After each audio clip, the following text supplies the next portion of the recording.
Hello friends, welcome to my YouTube channel. कैसे हैं आप? हमेशा की तरह यूज़फुल टिप्स के साथ आज की वीडियो शुरू कर लेते हैं। मेरी पहली टिप होने वाली है केले को लेके। दोस्तों, केला तो हम सबके लिए बहुत ही फ़ायदेमंद होता है और हमें ये खाना भी चाहिए।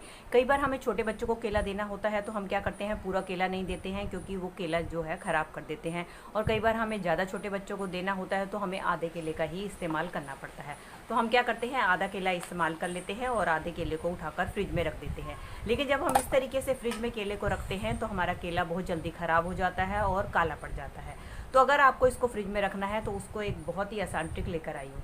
तो आपने क्या करना है, आपने लेना है घर पे रखा हुआ कोई भी ढक्कन। इस तरीके से आप ढक्कन ले लें और इसके बाद आपने ये जो केले का मुंह है उसके ऊपर आपने इस ढक्कन को लगा देना है। इसके बाद जब आप केले को स्टोर करके रखेंगी तो आपका केला बिल्कुल भी ख़राब नहीं होगा, इसी तरीके से आपको फ्रेश मिलेगा। चलिए फ्रेंड, मेरी अगली टिप भी होने वाली है केले को लेकर। दोस्तों, केले का तो इस्तेमाल हम कर लेते हैं लेकिन अक्सर हम क्या करते हैं, इसके जो छिलके हैं इसको उठाकर फेंक देते हैं, जबकि छिलके भी हमारे लिए बहुत ही फायदेमंद होते हैं। तो आपने क्या करना है, कभी भी इनके छिलकों को फेंकना नहीं है। दोस्तों, जब भी हम पूरी बनाते हैं या चोखा लगाते हैं तो आपने देखा है तेल के छींटे जो है हमारे पूरे गैस स्टोव के ऊपर लग जाते हैं, जिसको कि अगर हम नॉर्मल कपड़े से साफ करें तो हमारा सारा कपड़ा या डस्टर गंदा हो जाता है। तो आप क्या करें, इन छिलकों का इस्तेमाल कर सकते हैं आप अपने गैस स्टोव को क्लीन करने से। इससे क्या फायदा होता है कि जो तेल है वो बहुत ही आसानी से आपके गैस स्टोव से क्लीन हो जाता है, और दूसरा आपका कपड़ा भी गंदा नहीं होता, और तीसरा आपका गैस भी बहुत ही अच्छी तरीके से शाइन करने लग जाता है। और अब आप ले कोई भी सूखा कपड़ा और सूखे के कपड़े की मदद से आप इसको साफ कर लें। अब आप देख सकते हैं कि मेरा गैस स्टोव कितनी अच्छी तरीके से साफ हो गया है। इससे मेरा कपड़ा भी गंदा नहीं हुआ है और हमारे बेकार पड़े हुए छिलके का भी इस्तेमाल हो गया है। चलिए फ्रेंड, बढ़ते हैं अगली टिप की तरफ। मेरी अगली टिप होने वाली है इस तरीके के प्लांटर्स को लेके।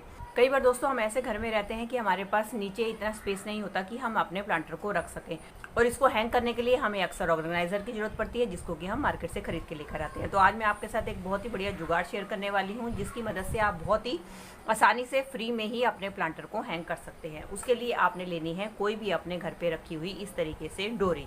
और डोरी लेने के बाद आपने क्या करना है, पहले आपने डोरी को नीचे इस तरीके से बिछा देना है, और इसके बाद जो भी प्लांटर आपने हैंग करना है उसके ऊपर आपने डोरी के ऊपर रख देना है। अब हम क्या करेंगे, ये जो हमने डोरी ली है इसको हमने पहले नॉट बांध देनी है।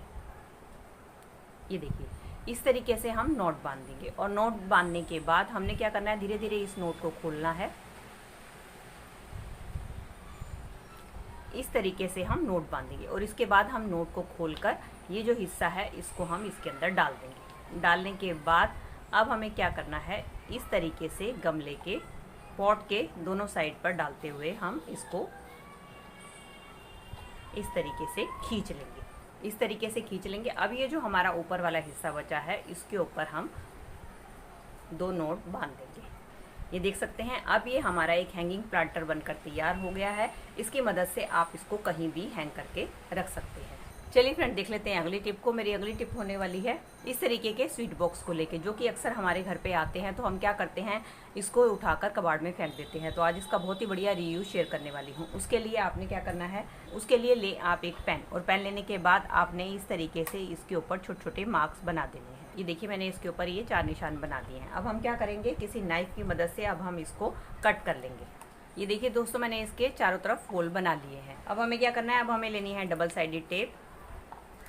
हम इसके पीछे की साइड चिपका देंगे। अब इसका इस्तेमाल कहाँ करना है ये भी मैं आपको दिखाती हूँ। चलिए दोस्तों, इसको मैंने अपने बाथरूम में हैंग कर दिया है। अब हम क्या करेंगे, जो हमने होल बनाए थे इसके अंदर हम अपने ब्रशेस डाल देंगे, और इसके जो पीछे का स्पेस बचा है उसके अंदर हम अपना टूथपेस्ट रख देंगे। इस तरीके से ये हमारा टूथपेस्ट होल्डर बनकर तैयार हो गया है। अब आप इसका ढक्कन बंद कर दें, तो इससे क्या है, आपके ब्रशेस गंदे भी नहीं होंगे, और इस तरीके से आपके घर पे रखा हुआ बेकार कबाड़ भी यूज़ में आ जाएगा।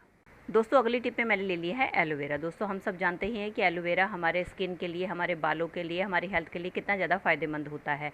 लेकिन एलोवेरा को जब भी हम यूज़ करते हैं तो हमें इसका जो है जेल निकालना होता है। जेल निकालने में हर किसी को काफ़ी दिक्कत आती है। तो आज मैं आपके साथ जो ट्रिक शेयर करने वाली हूँ उसकी मदद से आप बहुत ही आसानी से जेल को निकाल पाएंगे। उसके लिए आप फ्रेश एलोवेरा ले लें, और उसके बाद आपने क्या करना है, इसके जो दोनों साइड्स वाले हिस्से हैं उसको थोड़ा सा आपने कट कर देना है। कट करने के बाद आपने सेंटर में से इसको हाफ में कट कर लेना है, और उसके बाद लेनी है आपने घर पे रखी हुई कॉम्ब। इस बात का ध्यान हो कि आपकी कॉम्ब नहीं होनी चाहिए, और उसके बाद आप इस कॉम्ब की मदद से एलोवेरा निकालेंगे तो आप देखेंगे बहुत ही आसानी से एलोवेरा निकल कर बाहर आ जाएगा। तो जब भी आपको एलोवेरा का जेल निकालना हो तो आप इस स्टिक को इस्तेमाल कर सकती हैं। चलिए फ्रेंड, बढ़ते हैं अगली टिप की तरफ। मेरी अगली टिप होने वाली है इस तरीके की कढ़ाई या कुकर कुछ भी लेकर, जिसके अंदर हम जब दाल सब्जी बनाते हैं तो आपने देखा है कि उसके जो पीले पीले दाग होते हैं वो हमारे कढ़ाई और कुकर पर लग जाते हैं, जिसको कि हम नॉर्मली क्लीन करते हैं वो क्लीन नहीं हो पाते हैं। आप देख ही सकते हैं कि मेरी कढ़ाई के ऊपर भी अगर आपको दिखाई दे रहे हो तो इस तरीके से पीले पीले दाग लग जाते हैं। ये हल्दी के दाग होते हैं जो इजीली निकल नहीं पाते हैं। और इसी कढ़ाई में अगर हम कोई दूध से रिलेटेड खीर या कोई मिठाई बनाने की कोशिश करते हैं, इसका जो सारा पीलापन है हमारे दूध के अंदर आता है, जिसके कारण वो चीज़ खाने में हमें अच्छी नहीं लगती। तो इसको क्लीन करने का बहुत ही बढ़िया आइडिया शेयर करने वाली हूँ। इसके लिए आप अपने घर पे रखी कोई भी इस तरीके की एक्सपायरी दवाई ले लें। एक्सपायरी दवाई लेने के बाद आपने इसका पाउडर बना लेना है। ये देखिए, मैंने इसका पाउडर बना के तैयार कर लिया। अब हम क्या करेंगे, ये जो अपनी कढ़ाई है इसके अंदर ये हम अपनी एक्सपायरी दवाई को डाल देंगे और साथ ही इसके अंदर हम ऐड करेंगे एक और चीज़, वो है कोलगेट। कोलगेट लेने के बाद आप कोई भी स्क्रबर ले लें और उसको गीला कर लें। इसके बाद आप अपनी कढ़ाई को इससे क्लीन करें। इसका जितना भी पीलापन है वो मिनटों में ही आपका साफ हो जाएगा। और साथ ही इसमें डाल दें थोड़ा सा डिश जेल। उसके बाद जब आप अपनी कढ़ाई को क्लीन करेंगे तो आप देखेंगे कि आपकी कढ़ाई एकदम साफ हो जाएगी, चमक जाएगी। इसका जितना भी पीलापन है वो सारा का सारा दूर हो जाएगा, क्योंकि एक्सपायरी दवाइयाँ जो होती हैं बहुत ही अच्छा क्लीनिंग एजेंट का काम करती हैं। और साथ साथ जो हमने इसके अंदर कोलगेट का इस्तेमाल किया है वो हमारे जो कढ़ाई है उसके पीलेपन को दूर करने में मदद करता है। चलिए दोस्तों, अब मैं इसको आपको वॉश करके दिखाती हूँ।